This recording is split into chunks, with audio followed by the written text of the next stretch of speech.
de la Tierra era la de un globo situado en el centro del universo. Habitaban 3 continentes, Europa, África y Asia. En ese contexto se va a desarrollar una de las aventuras más extraordinarias de la historia. En 1492, un hombre intrépido decide abrir nuevos caminos y extender las fronteras del mundo. Desafiando certezas que habían perdurado durante siglos, en el transcurso de 10 años, el tiempo que duraron sus 4 viajes, Cristóbal Colón redibujó la imagen de la Tierra. Confrontando sus convicciones y sus observaciones con el corazón dividido entre su fe y la ciencia, Colón nos guía en este gran viaje que nos transporta desde la Edad Media al Nuevo Mundo. El mundo según Cristóbal Colón.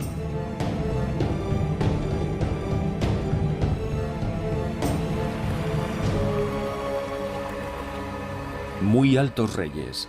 Desde muy corta edad empecé a navegar en el mar y he navegado hasta hoy. El propio oficio en sí mismo inclina a quien lo prosigue a desear conocer los secretos de este mundo. Hace más de 40 años que me dedico a ello. Todo lo que hasta hoy se ha navegado lo he recorrido. Recibí de nuestro Señor el espíritu de inteligencia. En la ciencia del mar me lo dio todo. Me dio manos para dibujar sobre la esfera las ciudades, los ríos, las montañas, las islas y los puertos, todo en su sitio exacto. El sitio exacto es la obsesión de Colón. Especificar los lugares situándolos en el mapa mundi. Nacido en Génova, Colón navega desde los 12 años en la marina mercante. Primero en el Mediterráneo y más tarde en el océano. Desde las costas de Europa en el norte hasta las costas africanas en el sur. Para este experto navegante y apasionado cartógrafo, el mundo que recorre es el descrito en la geografía de Ptolomeo, matemático griego de la antigüedad, cuya obra acaba de ser redescubierta. Para el hombre de finales de 1400, el mundo estaba compuesto por 3 continentes, Asia, Europa y África. Obviamente porque cuando Ptolomeo escribió su cosmografía, solo conocía esos 3 viejos continentes. Europa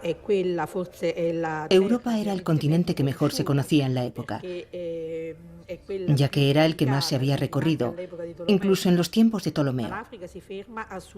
África termina al sur del desierto del Sáhara. Se sabía perfectamente que la Tierra continuaba más allá de la línea del Ecuador, pero en esa región fue bautizada como la Tierra Quemada, porque el sol ecuatorial golpeaba con tanta fuerza que todo estaba árido. Por eso se creía que allí solo podían vivir hombres deformes, monstruos y animales igualmente monstruosos.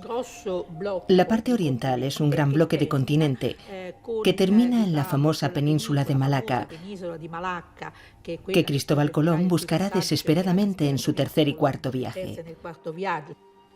El mundo así concebido terminaba en China, que había sido descubierta por Marco Polo. Ptolomeo no creía en la existencia de otras tierras, convencido de que el mundo terminaba en los confines de aquel inmenso mar. Marco Polo escribió que la superficie de la India es inmensa y está llena de maravillas. Sus bosques son los más altos. En esas montañas habitan los pigmeos, que tardan 3 años en gestar una criatura y mueren con 8 años de vida. Hay hombres que solo tienen un ojo y otros son acéfalos y tienen los ojos en los hombros. Allí viven los macrobianos, hombres de 6 metros de altura que luchan contra los grifos, leones que tienen alas y garras como las águilas. Oriente agita la imaginación de Cristóbal Colón. Está fascinado por el libro de las maravillas de Marco Polo y por los cuentos de viajes escritos por el caballero inglés Juan de Mandeville, que hacen soñar desde hace siglos a los viajeros. Describen la India y China como tierras míticas, gobernadas por príncipes nobles y guerreros. Colón sueña con recorrer el mundo, pero es también un mercader. Sabe que Oriente es el gran mercado de donde provienen todas las riquezas del mundo, el oro, las piedras preciosas, las especias, riquezas que se habían vuelto inaccesibles. La ruta que permitió durante siglos los intercambios comerciales entre Europa y Asia permanece cortada desde hace 30 años, cuando Constantinopla, la capital del Imperio Bizantino, cayó en manos de los otomanos. En 1480, Cristóbal Colón, navegante genovés, va a buscar a los países más dinámicos de Europa, Portugal y España, los medios para llevar a cabo su proyecto. Marco Polo y Mandeville eran importantes para Colón, igual que Pierre de Illy y otros escritos que estaba leyendo para tratar de orientarse. Y ello en sí mismo es un hecho interesante y significativo. Colón era un navegante excepcional, eso lo sabemos. De hecho, probablemente una de las claves de su supervivencia es el hecho de que tenía unas cualidades extraordinarias como navegante. Pero no era necesario leer a Marco Polo o a Mandeville para desarrollar unas habilidades especiales como navegante. Al contrario, probablemente es una idiotez sumergirte demasiado en textos como esos si tu principal virtud e interés es averiguar cómo llegar desde el punto A al punto B. Colón no se contentaba con leer los textos, los rellenaba de comentarios interminables, lo que indica que tenía otras cosas en mente. Quería ser algo más que un brillante navegante en las costas de África Occidental. Intentaba comprender la forma que tenía el mundo.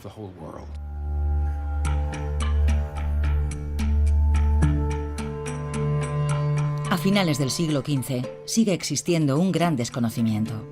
¿Cuál es la circunferencia de la Tierra? Los matemáticos griegos de la antigüedad la habían calculado con exactitud, pero en 1492 sus trabajos aún no habían sido redescubiertos hasta que Martin Behem, un cartógrafo alemán, dibuja su globo terráqueo que reúne todos los conocimientos de la época.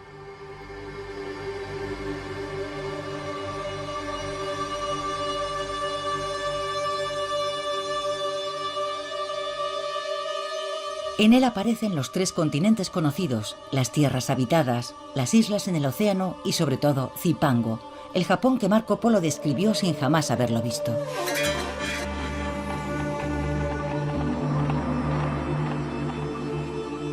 Es esta bola del mundo sobre la que Colón proyecta su expedición.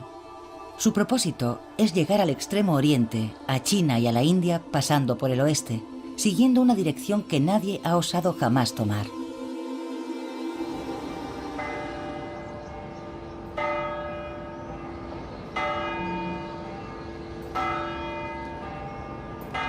En Sevilla, Colón busca fundamentar su proyecto basándose en datos científicos. Estudia todas las obras escritas desde la antigüedad, anota, dibuja, calcula. En la Biblioteca Colombina, creada por su hijo Fernando, se conservan algunos libros anotados por el propio Colón.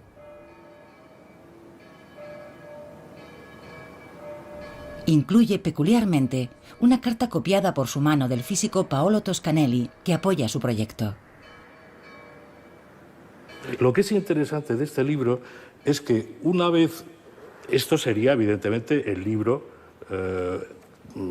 terminado de Eneas Silvio, y después Colón le añade un cuadernillo de folios escritos por él.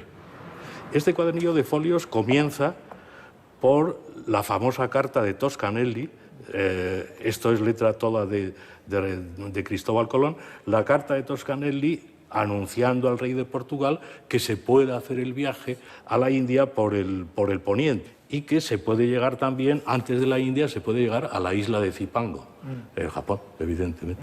Ese Zipango mítico del que había hablado Marco Polo en el Milione. Cuando estudia la geografía de Ptolomeo, Colón descubre en el libro una cita con los cálculos de otro matemático griego del siglo II, Marino de Tiro. Su medición de la circunferencia de la Tierra es todavía más pequeña que la calculada por Ptolomeo. Debido a que esa tierra más pequeña encaja mejor en su proyecto, el navegante genovés traza a partir de los cálculos de Marino de Tiro su ruta hacia Oriente. Desde Lisboa a Occidente hay 26 grados, cada uno de los cuales equivale a 250 millas. Esa distancia representa casi una tercera parte de la circunferencia terrestre hasta la nobilísima y gran ciudad de Kinsay, de la que se cuentan cosas maravillosas. Es de todos conocido que Colón calculó mal la circunferencia de la Tierra y su cálculo de la superficie de Asia era también erróneo. Por eso sus estimaciones de la distancia que debía recorrer estaban equivocadas en varios miles de kilómetros, pero si no hubiera cometido esos errores, Colón jamás habría emprendido su viaje. De hecho, hoy sabemos que la gente y los intelectuales de la corte del rey de Portugal y de la corte del rey y la reina de España rechazaron el proyecto de Colón. Y no lo rechazaron porque pensaran que la Tierra era plana o por las leyendas del siglo IX. Lo rechazaron porque los cálculos matemáticos demostraban que Colón había cometido un error monumental en cuanto a la circunferencia del globo y que él y su tripulación corrían el riesgo de morir. Sus embarcaciones no podían transportar el alimento suficiente para un viaje tan largo. Sus temores estaban justificados, ya que Marino de Tiro había cometido dos errores. El primero era considerar que Europa, África y Asia ocupaban 225 grados, cuando hoy sabemos que los tres continentes ocupan solamente 130 grados. Las masas terrestres son, por tanto, proporcionalmente más pequeñas en la realidad que en el globo de Behaim, y la superficie marina mucho más grande. El segundo error de Marino de Tiro estriba en que, según sus estimaciones, la Tierra tiene 30.000 kilómetros de circunferencia, cuando en realidad tiene 40.000. La distancia que separa Europa de la India es, por tanto, 3 veces superior a la que imaginaba Colón.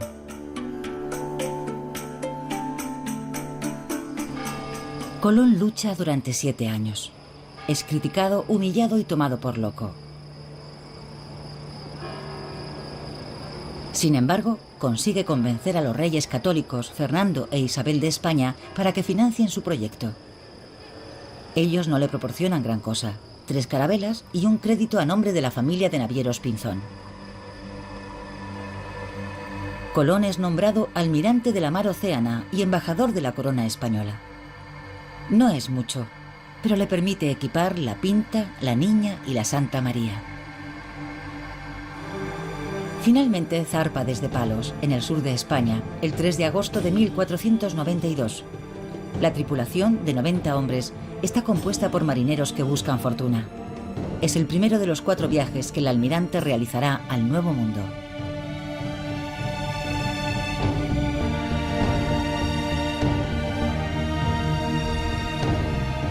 Primer viaje, 1492-1493. Llegar al este por el oeste. El primer viaje de Colón abre una nueva ruta a través del océano que hoy llamamos Atlántico. Todos los navegantes que se han lanzado posteriormente a la gran travesía reviven su aventura. El océano siempre infunde miedo, pero aquellos que lo recorren deben escoger su ruta, jugar con los vientos o contra las corrientes. Marc Tixelin, patrón de regatas de alta mar, lo ha atravesado más de 20 veces. El océano actual no ha cambiado en relación a la época de Cristóbal Colón. Siempre navegamos por el mismo océano. La gran diferencia es que nosotros estamos en un mundo conocido y él estaba en un mundo desconocido. Actualmente, gracias a él en primer lugar y luego a otros navegantes, cuando nos hacemos a la mar contamos con muchos elementos que nos ayudan, que nos apoyan, que nos dan seguridad. Y el trabajo que él tuvo que hacer para conseguir financiación para sus viajes y para convencer a los hombres para que lo acompañaran fue colosal.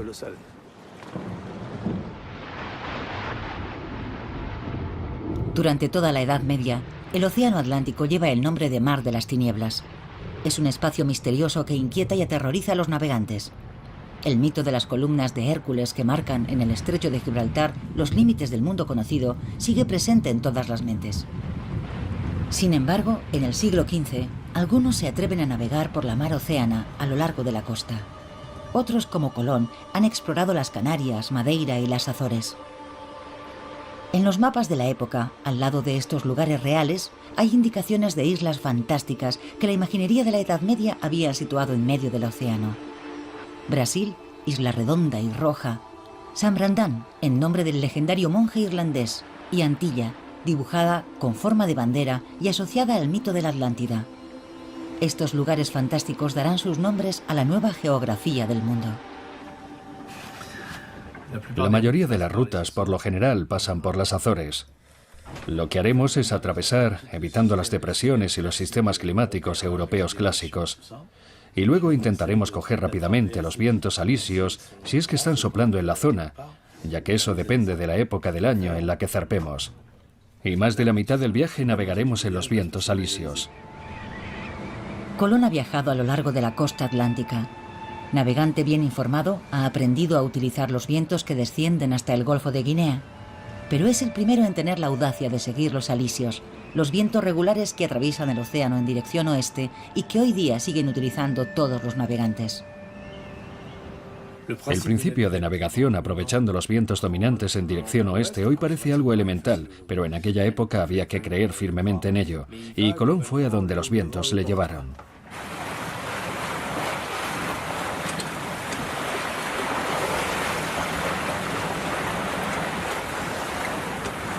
A la tripulación de Colón le preocupa la fuerza y la regularidad de estos vientos. Temen no poder remontarlos al regresar. En aquella época no tenían forma de saber cuándo iban a soplar los vientos alisios y aún seguimos estudiándolos hoy en día. Dependiendo de las condiciones climatológicas, si viramos un poco hacia el norte o un poco hacia el sur, notaremos la diferencia de fuerza en los vientos alisios.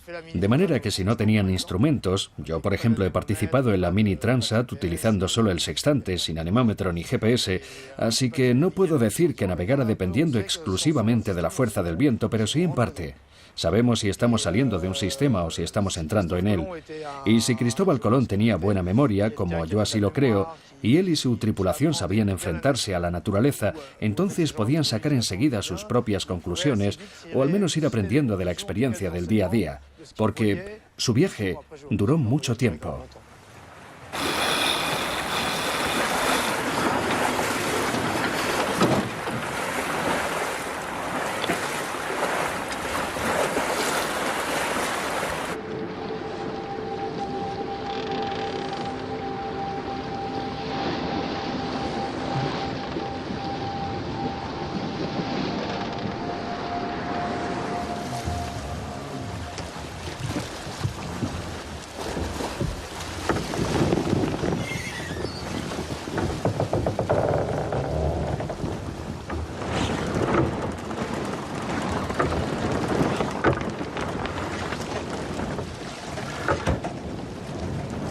La duración del viaje, la fuerza de los vientos o por el contrario su ausencia asusta a la tripulación de Colón.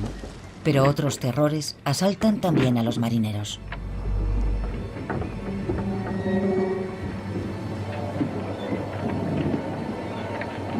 Al amanecer nos encontramos con tantas algas que el mar parecía cuajado de ellas y venían del oeste.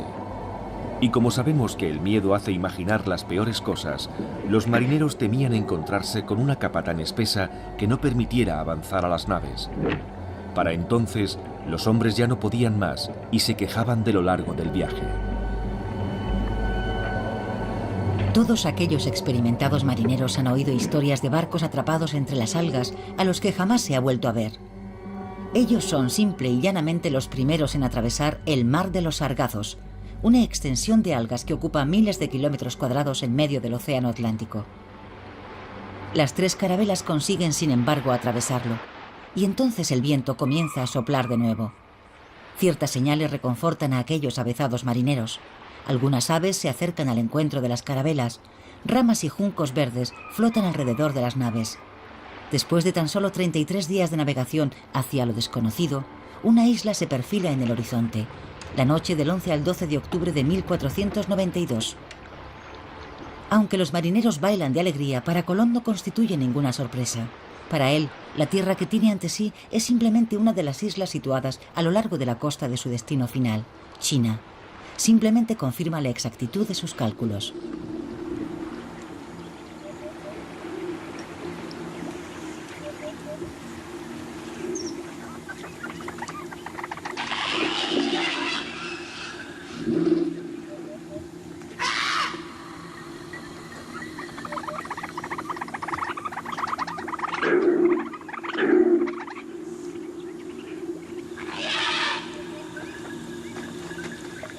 Todos los hombres que vi eran jóvenes, ninguno pasaba de 30 años. Estaban todos muy bien hechos, con unos cuerpos muy hermosos y muy bellas caras, con los cabellos casi tan gruesos como la seda de la cola de los caballos y cortos, cayéndoles hasta las cejas. van desnudos, como su madre los trajo al mundo, y las mujeres también. Algunos se pintan el cuerpo de color marrón, y son como los canarios, ni negros ni blancos. No llevan armas ni las conocen, porque yo les mostré espadas que por ignorancia cogían por el filo cortándose. Para ganarme su amistad, les di a algunos unos bonetes rojos y unas cuentas de vidrio que se colgaron del cuello, y muchas otras cosas de poco valor que les complacieron mucho.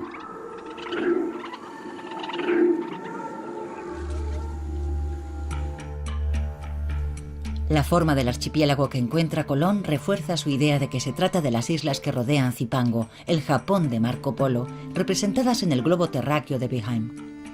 Colón dibuja sus contornos, sus costas y sus bajíos.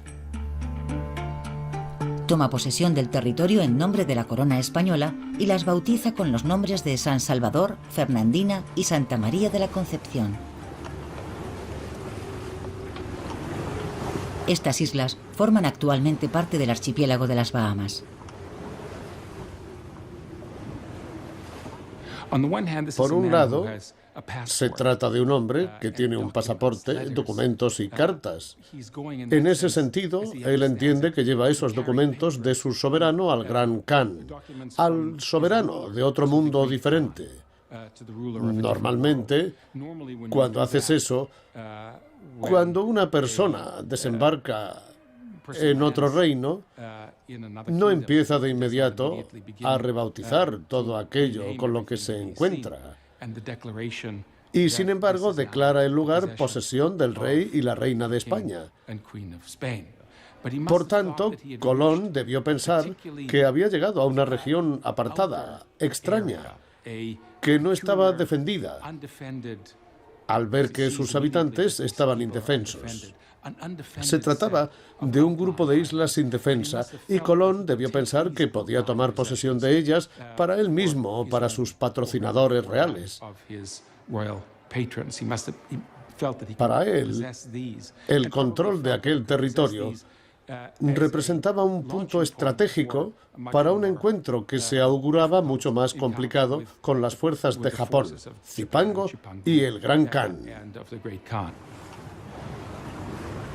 A medianoche levé anclas para ir a la isla de Cuba, que por lo que he oído a los indios es muy grande, tiene un gran comercio y está bien provista de especias.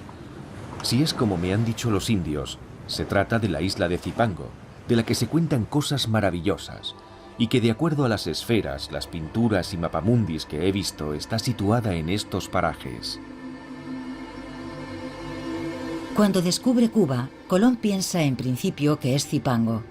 Pero al continuar navegando hacia el sur, se encuentra con otra isla que los indios llaman Cibao, y es también muy grande y está muy poblada. La bautiza con el nombre de La Española. Es actualmente Haití y la República Dominicana. Al descubrir esta isla, Colón cambia de opinión. La Española es entonces Japón y deduce que Cuba es el extremo de la parte continental de Asia.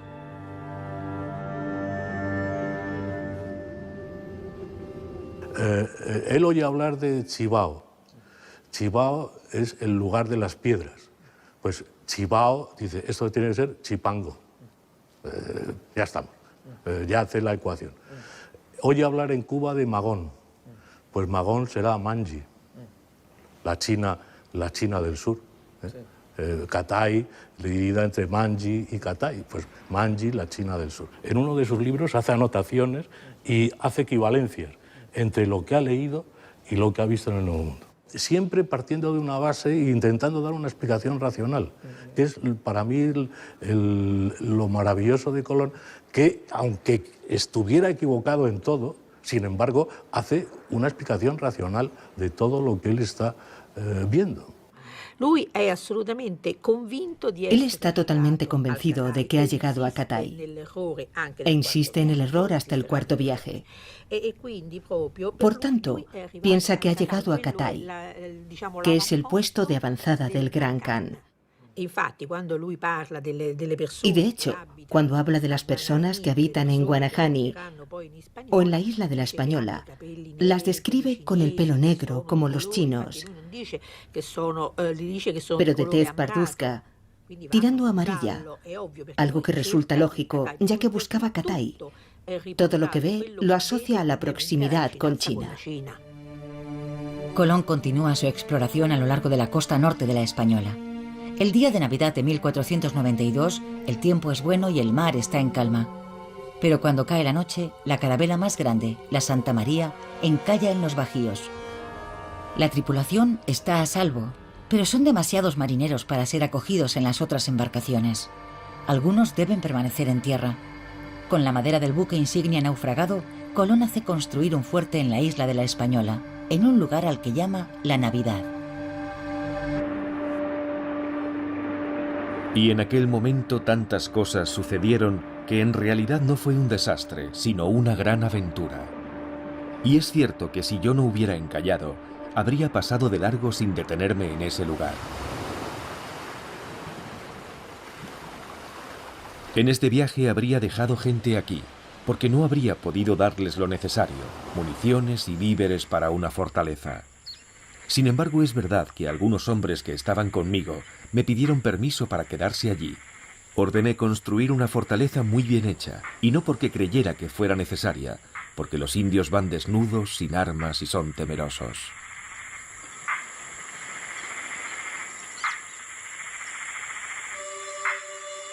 Armados con fusiles de pólvora que aterrorizan a los indios, 39 españoles se establecen en el fuerte de la Navidad.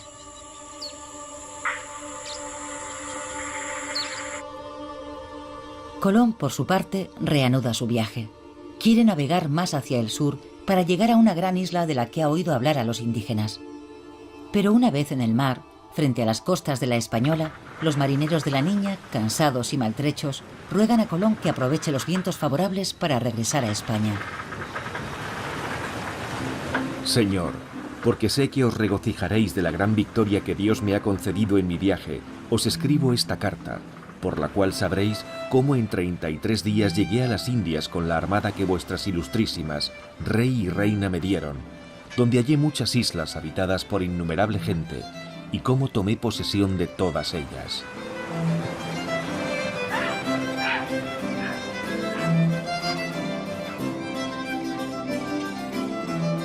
Colón regresa a España con las pruebas materiales de su éxito. La carta en la que anuncia que ha abierto una nueva ruta hacia Asia y el océano es navegable recorre las capitales europeas. Los soberanos españoles reciben a Colón como un vencedor. A Fernando e Isabel les llega entonces el turno de mostrarse impacientes. Temen que otros países puedan tomar posesión de los nuevos territorios antes que ellos. Colón ha invertido 7 años en preparar la primera expedición, mientras que la segunda se organiza en menos de 5 meses. Colón es nombrado virrey de las Indias y la corona española pone esta vez todos los recursos necesarios a su disposición. 17 barcos zarpan de Cádiz en septiembre de 1493. A bordo viajan religiosos, soldados, agricultores, ganaderos con sus rebaños. Es la primera colonización del Nuevo Mundo.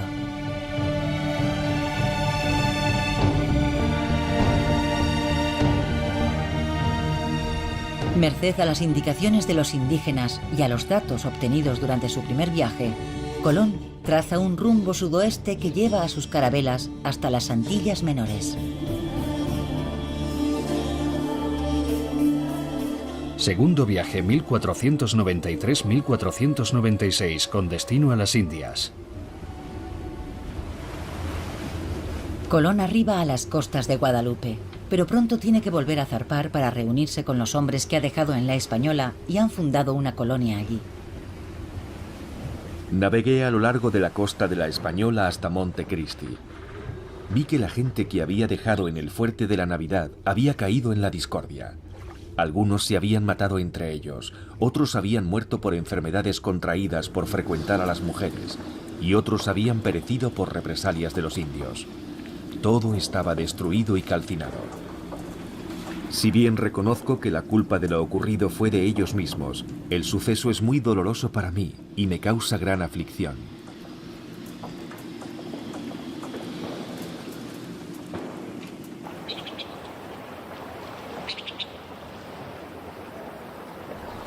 La primera experiencia real de convivencia entre españoles e indígenas ha acabado en un baño de sangre. Ha puesto de manifiesto la codicia de unos y la capacidad de resistencia de los otros.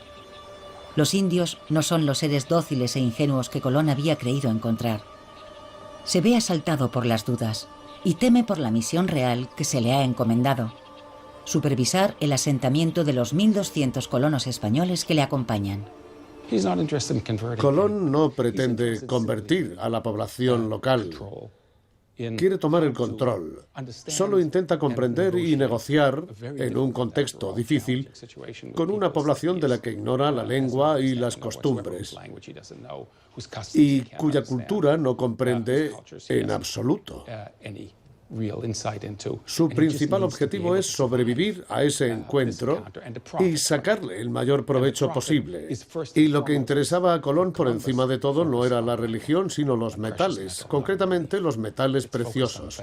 La tierra del Nuevo Mundo rebosaba de oro, y por desgracia, a ojos de los europeos, el oro constituía la más valiosa de las riquezas. Y así fue como comenzó todo.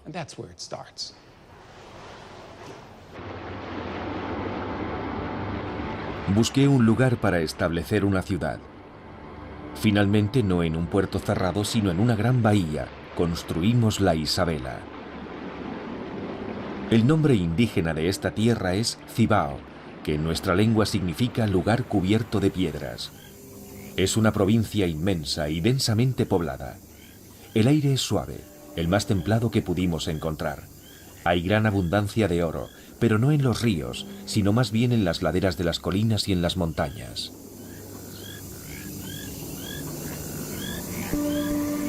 En un punto que a la postre resultará poco adecuado, el almirante funda en 1494 la primera colonia del Nuevo Mundo. Los españoles desembarcan con un propósito claro: tomar posesión de las tierras y someter a los indios, aunque Colón es partidario de que españoles e indígenas trabajen codo a codo. Se origina entonces un largo conflicto sobre la administración de la colonia, empañando la imagen de Colón incluso en España. El almirante abandona entonces la española que él todavía toma por Japón y zarpa para continuar su exploración del continente asiático.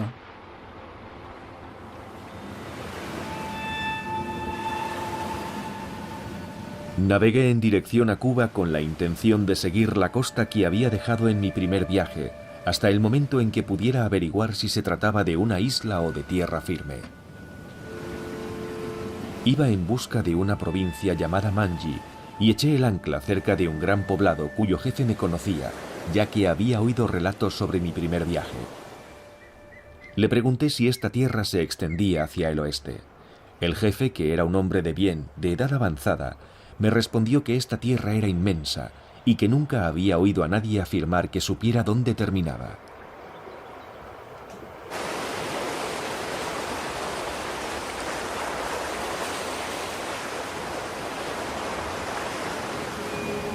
A Colón le habría bastado continuar su rumbo durante unas pocas millas más para descubrir que Cuba es en realidad una isla. Pero el almirante y su tripulación no albergan la menor duda, y jurarán ante notario que Cuba es el comienzo de la tierra firme, el extremo oriental del continente asiático. El almirante zarpa luego rumbo a España con una idea ya en la mente: emprender rápidamente un tercer viaje más al sur, hacia las Indias. Tercer viaje, 1498-1500, otro mundo. El mundo en expansión despierta el interés de las grandes potencias marítimas. España y Portugal llegan a un acuerdo mediante el Tratado de Tordesillas. El tratado garantiza a España el dominio indiscutible sobre las tierras recién exploradas al oeste de la línea. Portugal conserva su exclusividad sobre las partes conocidas de África y Oriente al este de la línea. Pero aquella línea le atribuirá más adelante el territorio de Brasil. Gracias a este acuerdo, el rey de Portugal autoriza a Colón a zarpar desde Cabo Verde. En junio de 1498, al mando de 6 carabelas, toma un rumbo mucho más al sur y navega cerca del Ecuador. El 31 de julio, pensando que ha llegado a la punta más lejana de la India, arriba a las costas de Sudamérica. Cuando llegué a la punta del Arenal, vi que la isla de Trinidad forma con la Tierra de Gracia un estrecho de alrededor de 2 leguas de anchura, de poniente a levante. Para cruzarlo, había que pasar un hilero de corrientes que traían un rugir muy grande mientras atravesaban el estrecho. Detrás de una corriente llegaba otra y otra más, y todas levantaban gran estruendo. Quiso nuestro Señor concederme viento favorable y pude atravesar el estrecho, y de inmediato sobrevino la calma. Sacamos entonces agua del mar y la hallé dulce. Él ve una corriente inmensa, la corriente del Orinoco, que realmente debe de ser impresionante, y además él sufre un macareo. Es decir, el macareo es el choque de la corriente del río con la corriente del mar, y en ese choque está a punto de zozobrar las naves del propio Colón. Con lo cual, en este momento, él se encuentra con un río inmenso, es decir, que está navegando todavía en el mar y el agua es dulce. Por la corriente del Orinoco. Es el mar de agua dulce, como lo van a llamar otra vez después, ¿no? Con lo cual, esa corriente, ese río inmenso, ¿de dónde viene? Navegué a lo largo de la costa hacia poniente, y cuanto más andaba, más dulce y sabrosa hallaba el agua del mar. Anclé en un río. Luego vino mucha gente, y me dijeron que llamaban a esta tierra Paria, y que hacia el poniente estaba más poblada. Los habitantes de esta tierra son de muy linda estatura. Sus cabellos son largos y lacios, y son gente más astuta, con mayor ingenio que los demás, y nada cobardes. Jamás he encontrado un escrito latino o griego que diga de una manera precisa en qué lugar de este mundo se encuentra el paraíso terrenal. Estoy convencido de que el paraíso terrenal está allí, donde no puede llegar nadie, salvo por voluntad divina. Creo que esta tierra será inmensa y que habrá muchas otras de las que jamás hubo noticia. A Colón le asalta una duda enorme. ¿Qué es lo que ha hallado? ¿Un nuevo continente? Sin embargo, solo hay 3 continentes. No puede haber un cuarto. Pero si no es un cuarto continente, ¿qué es lo que ha encontrado? Colón recurre entonces a los conocimientos cartográficos medievales para formular una respuesta. Se trata, según él, del paraíso terrenal. De acuerdo a la cartografía medieval, el paraíso terrenal estaría situado en Oriente y las aguas de 4 grandes ríos brotarían de él: el Indo, el Ganges, el Tigris y el Éufrates. A veces se cita un quinto río, que podría corresponder al Orinoco, el río que Colón acaba de descubrir. Así que el hallazgo de toda esa extensión de agua dulce es lo que le hace pensar que ha encontrado el paraíso terrenal. Si el paraíso terrenal, que está perfectamente reconocido y aprobado por la doctrina cristiana, se encontrase realmente allí, sería la prueba de que él no es un hereje. No podía tratarse de otro continente. Según su concepción geográfica del mundo, no podía existir un cuarto continente. Ante el descubrimiento de este inmenso territorio, cuya existencia no recoge ni la Biblia ni la geografía, la razón de Colón se tambalea. ¿Cómo puede un ser humano acercarse tanto al paraíso terrenal, a menos que haya sido elegido por el mismo Dios? Sin embargo, mientras el almirante piensa que ha entrado en contacto con el cielo, los asuntos terrenales dan un giro muy diferente. Otros navegantes se atreven a aventurarse en el océano. En 1497, después del segundo viaje de Colón, el italiano Giovanni Caboto llega a las costas de Labrador y de Terranova.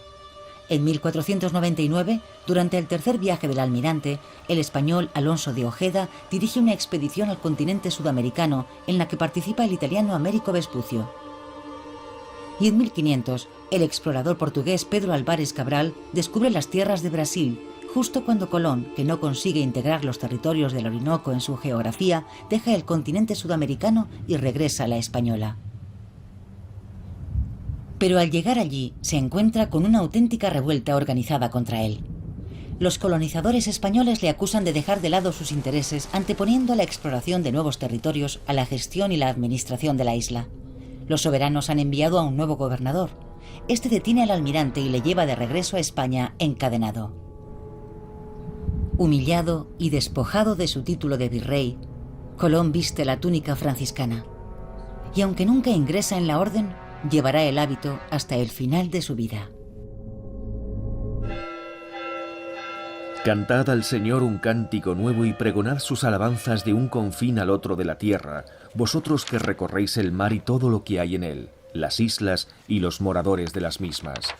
En las postrimerías del mundo vendrá un tiempo en que la mar océana liberará las amarras de las cosas y una gran tierra se abrirá.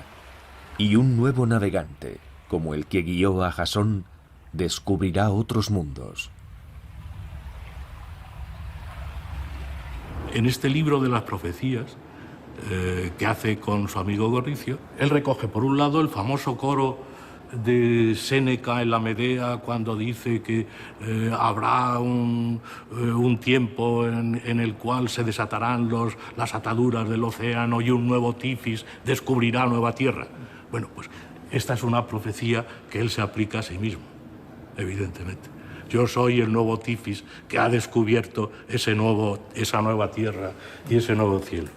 Ver el viaje y ver su misión como cumplimiento de una profecía del Antiguo y del Nuevo Testamento también. A pesar de su exaltación mística, las observaciones científicas de Colón, sus notas, sus apuntes y sus bocetos constituirán una formidable fuente de información para elaborar la nueva faz de la Tierra. Permiten elaborar cartas, planisferios y mapamundis donde figuran los territorios recién descubiertos. En el año 1500, el planisferio de Juan de la Cosa representa el Nuevo Mundo por primera vez. En desacuerdo con la convicción de Colón, Cuba aparece ya como una isla. Pero las tierras representadas al oeste, en color verde, son todavía imprecisas, imaginarias, fantasiosas. Pertenecen todavía al mundo antiguo. Al año siguiente, el mapa de Caberio comienza a representarlas con mayor realismo. Elimina las imprecisiones y concreta todos los detalles conocidos, como costas, montañas y ríos.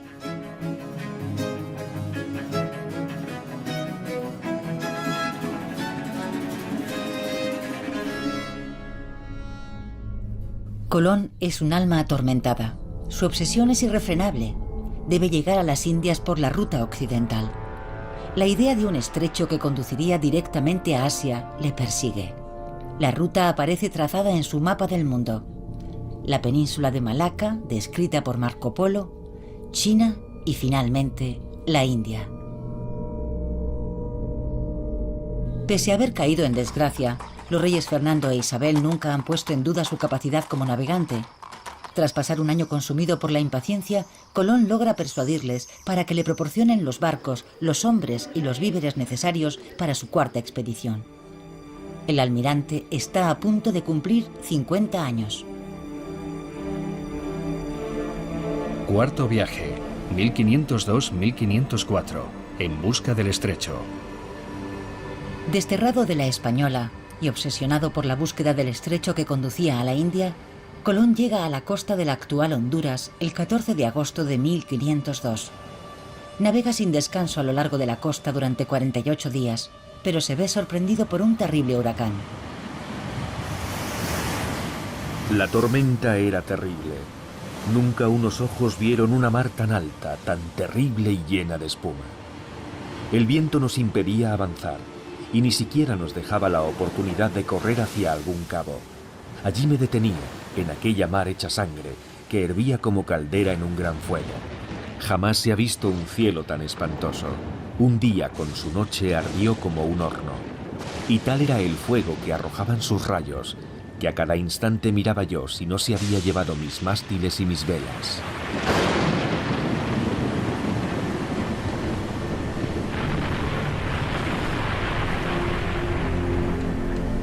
Colón costea el litoral de la actual Costa Rica, pero no se detiene. Solo cuando entra en las lagunas de Panamá, el almirante ordena a sus chalupas atracar en una gran bahía cerca de la región de Veragua. Está convencido de que ha llegado al estrecho. Es sin duda el momento más trágico de toda la aventura colombina. El almirante está persuadido de que detrás de esta lengua de tierra hay otro océano. Pero a pesar de realizar numerosas tentativas, no consigue encontrar el pasaje. Sin embargo, su intuición es acertada. Se encuentra en el lugar exacto donde 400 años más tarde se abrirá el Canal de Panamá. Así que allí, el sueño de Colón se hizo añicos. El marino está exhausto por los viajes, se encuentra enfermo, sufre de gota y padece una infección ocular grave. A pesar de su agotamiento, consigue hacer partir a sus 2 restantes carabelas de la bahía de Panamá. Al cruzar el mar Caribe, la tripulación se ve envuelta en otra tempestad. Ya en un estado lamentable, los barcos se ven obligados a atracar en Jamaica, de donde ya no volverán a zarpar. Rodeado de sus últimos marineros, permanece prisionero de la isla durante todo un año, antes de ser rescatado por la Armada Española. Toda esperanza de escapar se había desvanecido. Con gran esfuerzo me subí a lo más alto, gritando, llamando a los 4 vientos, a sus altezas y a Dios. Mas no hubo respuesta. Agotado me quedé dormido, gimiendo, y entonces oí una voz. Oh insensato, lento en creer y servir a tu Dios. Las Indias, que son una parte tan rica del mundo, Él te las dio por tuyas. Las repartiste como bien entendiste, y Él te dio el poder para ello. Te dio las llaves de las puertas de la mar Océana, que con tan fuertes cadenas estaban cerradas. Retorna a Él y admite al fin tu error. Tu vejez no será un obstáculo. Jerusalén y el monte Sión deben ser reconstruidos por la mano de un cristiano. Es un error considerar a Colón un explorador. Él nunca pretendió ser un explorador. Lo que quería era descubrir una ruta comercial, una nueva ruta que conducía a un lugar ya conocido. Pero se encontró en una situación compleja, frente a obstáculos completamente inesperados. Es cierto que hizo todo lo posible por aprovecharse de esa situación. Pero no debemos olvidar que en el transcurso de su 4º viaje estuvo a punto de perder el juicio. Vivía una experiencia muy extraña, cargada de una enorme tensión. Podemos encontrar pruebas de ello en su obra titulada El libro de profecías y en otros escritos redactados en la última etapa de su vida. Estaba como desconectado de la realidad por los recuerdos de lo que hoy consideramos una de las aventuras más hermosas del ser humano. De modo que hablar de Colón, el explorador, no me parece acertado. Ha habido exploradores mucho más importantes y muchas otras personas que se plantearon el dilema e intentaron comprender lo que habían descubierto, pero no insistieron, como hizo Colón al final de su vida, convencido de que había llegado a Asia. Incluso cuando llegaron a Cuba, obligó a sus hombres a jurar que estaban en China, como si el simple hecho de decirlo bastara para hacer de ello una verdad. Ese no es el comportamiento de un explorador moderno, pero Colón tenía ese anhelo y una curiosidad sin límites. Era consciente de la grandeza de su empresa, pero no fue capaz de asimilarlo. Era una experiencia demasiado fuerte y perturbadora. En 1506, tras regresar a España, Colón muere sin haber completado el proyecto de toda una vida. Nunca llega a la Asia de sus fantasías, y ni la religión ni la ciencia le han proporcionado las respuestas que buscaba. Sin embargo, su trágico fracaso quedará en nuestro imaginario colectivo como una de las mayores aventuras de todos los tiempos. Hacia el Nuevo Mundo. En 1502, el mismo año en que Colón realiza su último viaje, el mapa de Cantino marca una nueva perspectiva en la representación del mundo. Aunque las nuevas tierras no están aún situadas con precisión, el contorno de las islas aparece claramente dibujado. Se señalan las ciudades y los puertos y aparecen las primeras banderas. En este mapa portugués, el cartógrafo ha hecho hincapié en los territorios de la futura Brasil que muestran la riqueza de su flora y su fauna. La representación de los viejos continentes se afina. El trazado de África se hace más realista. Figuran los relieves y los pueblos, y las poblaciones aparecen por fin representadas. En cambio, la costa oriental de Asia, que ha sido el objetivo primordial de todas las empresas de Colón, sigue mostrándose incierta, vaga, prácticamente inexplorada. 5 años más tarde, el cartógrafo Waldseemüller dibuja el mundo como una proyección cónica. Las nuevas tierras aparecen representadas en un espacio mucho más extendido en comparación con el viejo sistema tolemaico. Por fin se distinguen de las de Asia.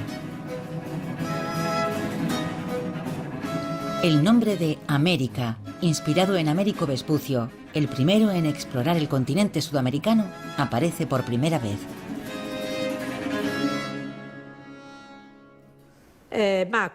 Este planisferio de 1507 es el más antiguo que tenemos de la época tolemaica, donde se representa el mundo con sus 3 viejos continentes, pero con una África que ya se parece más a la que conocemos hoy. Y sobre todo, un nuevo continente, un nuevo mundo que Waldseemüller, el cartógrafo, bautizó con el nombre de América.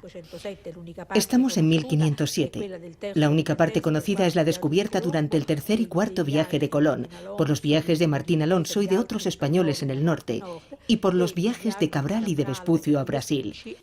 Esta parte del mundo se convertirá a partir de entonces en la América portuguesa. Habrá que esperar hasta 1523 para que Giovanni Vespucio, sobrino de Américo, dibuje un mundo atravesado por doquier por intrépidas carabelas. Las expediciones marítimas se multiplican, alejando lo misterioso y lo desconocido. Y la costa sur del Istmo de Panamá, la que Colón no pudo franquear, se representa con gran precisión. Y al atravesarlo, se descubrirá otro océano al oeste de estas nuevas tierras. Hoy lo conocemos con el nombre de Océano Pacífico. En el atlas dibujado por Cabot en 1540, la nueva geografía del planeta se hace más rotunda y el continente americano asume el lugar que le corresponde. Sus contornos toman forma, sus relieves se marcan y sus espacios se pueblan, a pesar de que las zonas aún inexploradas se designan como terra incógnita. El nuevo océano, que entonces todavía se le conoce como el Mar del Sur, empuja las viejas tierras de Japón y Asia hacia el extremo oeste del mapa. No subsiste la menor duda, el Nuevo Mundo es una entidad totalmente separada del continente asiático. Pero habrá que esperar hasta finales del siglo XVI para que sea finalmente considerado y representado como un continente en sí mismo. El mundo antiguo de Colón se derrumba al enfrentarse a esta nueva realidad. Otro mundo, inimaginable, le ha bloqueado el paso. Sin embargo, sus viajes abren el camino a un nuevo mundo, el nuestro.